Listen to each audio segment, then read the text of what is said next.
All right. So this week we're going to be talking about functions. And to sort of kick us off, here is a Lab 7 assignment from CIS 133Y from the last term. So I most recently taught 133Y last term, and I know some of you were in that class. I recognize some names in the participants pane, so glad to meet you in person if I haven't already. And this was a lab from fairly late in that course. And so I'm going to go ahead and run it.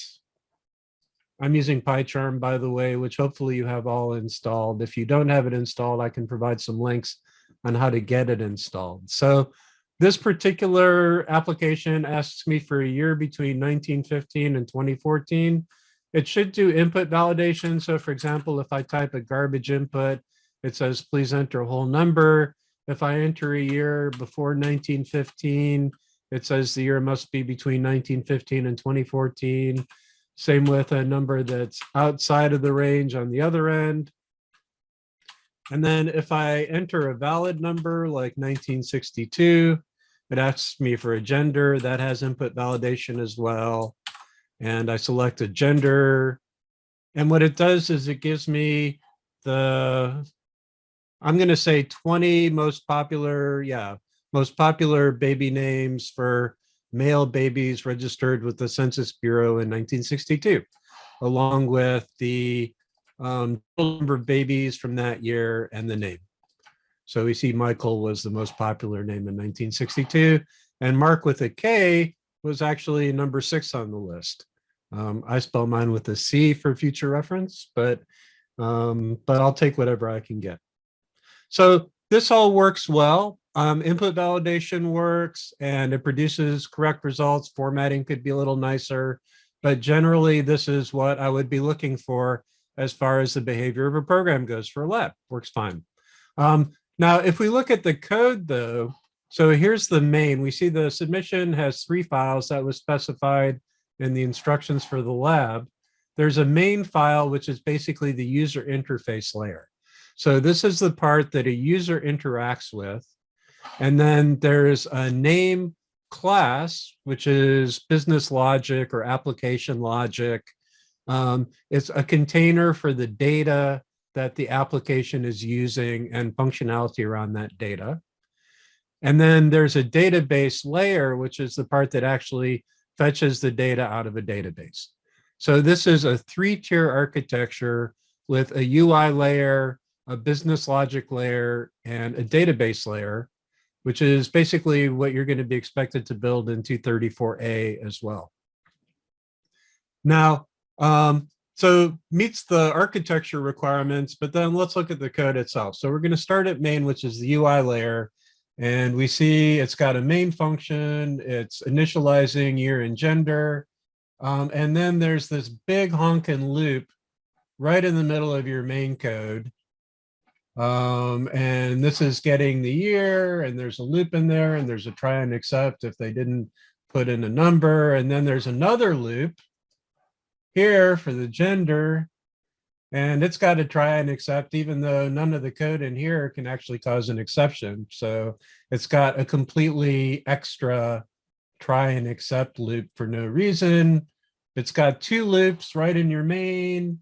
And then it's got this thing, which is actually reading the names, and then another wad of code here to actually display the results. So does this work? Yes, this works. It meets the requirements, but is it reusable? No, it's not reusable. None of this code is easy to reuse because it's all this big blob of code. And is it easy to maintain? Well, it's like 50 lines of code right here. This one function's 50 lines of code, and some of it is like, this thing is tabbed in 4 tabs, and it's big, it's complicated, more complicated than it needs to be. And I'm good at looking at code because I've been doing it for like literally 50 years. I've been looking at code for 50 years. So I can look at this and I can make sense of it fairly easily. But if you're just starting out, this is a lot more difficult than it needs to be.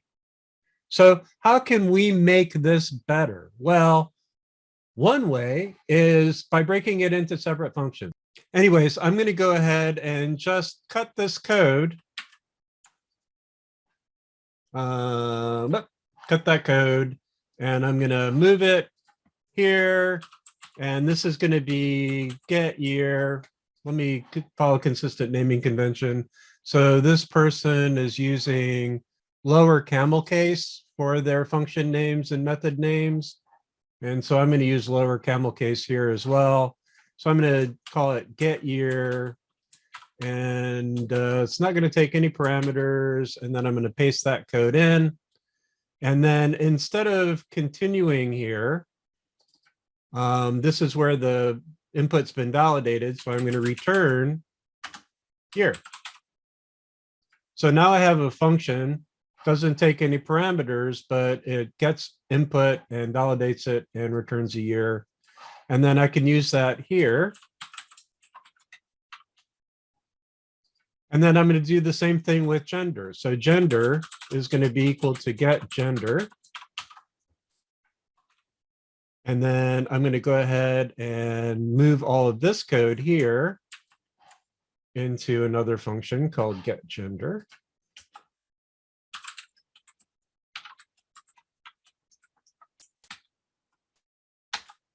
And then here, instead of continuing out of the loop, I'm going to return gender.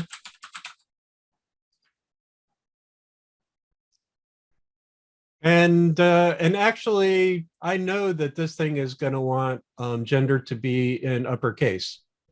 So I'm just going to return gender.upper. Let me do that here. So I'm going to make this be upper. And then I'm going to get rid of that.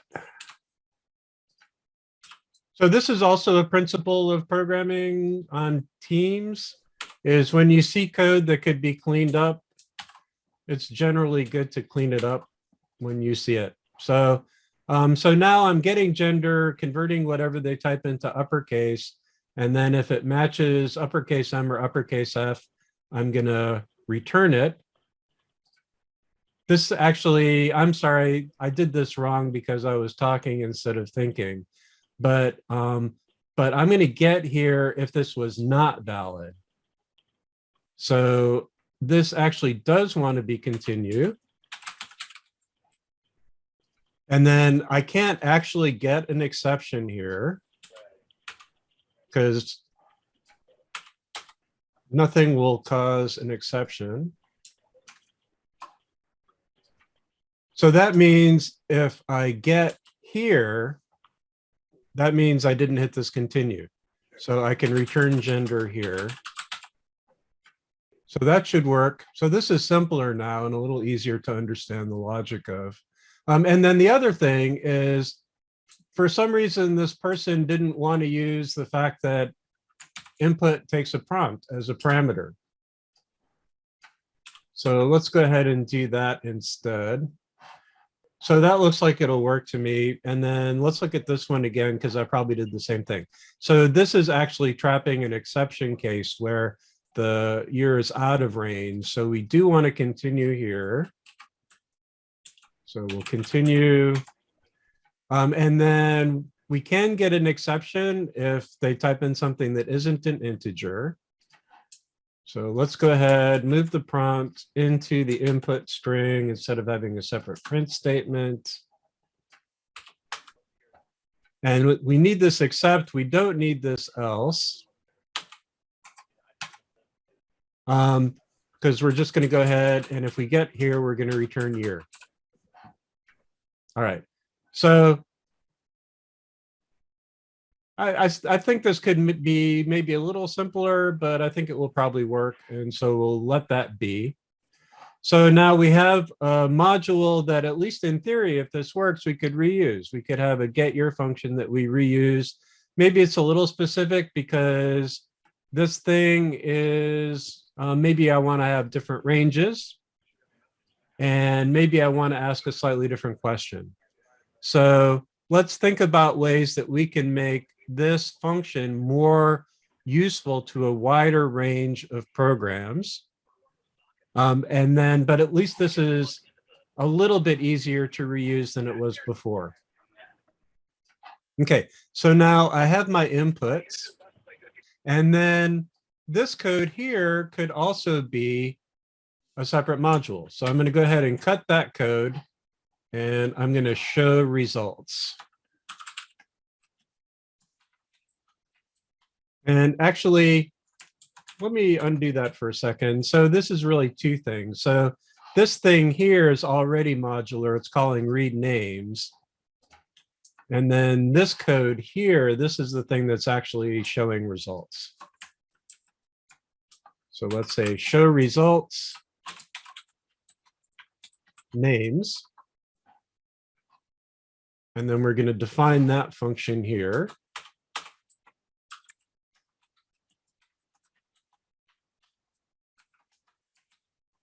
And then this is going to take names as a parameter.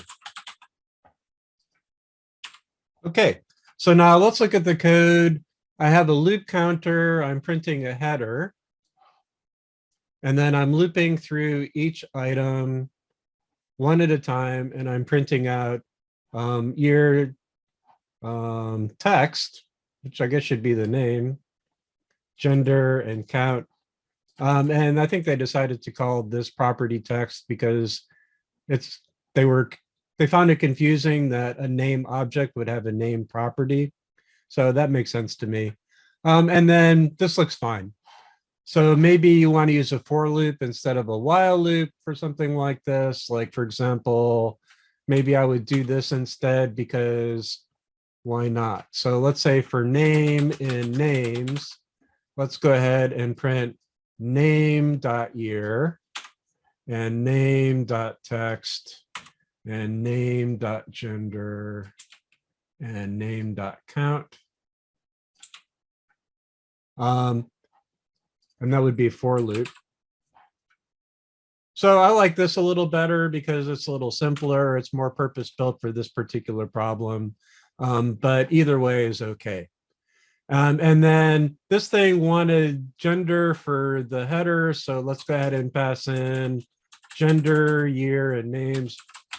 Year, gender, name. So the reason I picked this particular order was because that's the order they appear in this main function. So first I ask about year, then I ask about gender, then I have a list of names.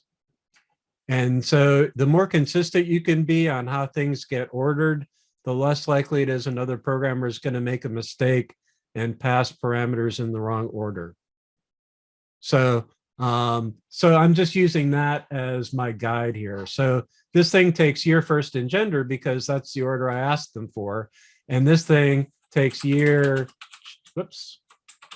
year, gender, and names because that's the order they appear in the program. Okay, so hopefully I didn't break anything. I did a fair amount of revision. Let's go ahead and see if it works first, and then we'll talk about it a little bit more. So let's try an invalid number and something that isn't a number. So the input validation is still working. And I got my result, and then something that's not a gender, and then we'll try a gender, and we got our results, and they're the same results. Okay, so I didn't break anything. I didn't make a huge change. I didn't make a change at all as far as functionality goes. But what I do have now is a main method that says, get some input, use that input to retrieve a list of names, and then show the results. So like anybody, even if you've only been programming for a year, you should be able to look at this main method and know what's going on. And like, if I asked you, okay, well, where's the code that gets the year? Well, it's going to be here. And where's the code that fetches the names? Well, there it is. And where's the code that shows the results? You can tell by looking at it what it does, right? It's not a blob of 50 lines of code. So being able to break this into separate functions, both gives you the opportunity of maybe I can actually reuse a function somewhere else. Like code that gets a gender, that's a useful bit of code that I don't have to write again if I already have it in this format. right? I just pick this function up and I paste it into a new program and boom, I'm done. So it not only contributes to code reuse because I can reuse this easier than I can reuse a blob of 50 lines of code that does 3 different things. And it also makes it easier to understand what's going on because I have sort of what's going on a top level. And then for each of the specific things, well, you want to get a gender. Here's all the code for getting a gender, and it's in one place. And I just have to understand what's there. So in terms of making code that's reusable and easier to maintain, breaking your code into separate functions is the cat's meow. It's what you need to be doing if you want to be a real programmer. And I can share with you personal experience. It took me a long time to really understand why this was so important. I was a bad programmer for a long time. And one of the side effects of being a bad programmer is when you want to reuse code that you wrote before, you go in and you look at it and like, let's say I wrote a bit of code 2 years ago or 3 years ago.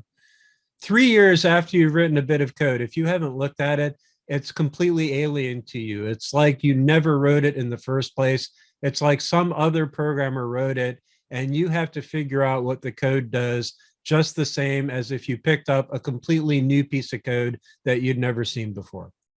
And if it's poorly written, you will know that because you won't be able to figure out what it's doing. So if you do that, if you write code that other programmers won't be able to figure out, you won't be able to figure it out either. And that will directly affect your ability to reuse code that you've written already. So that's why I'm going to try to drill that home in this class.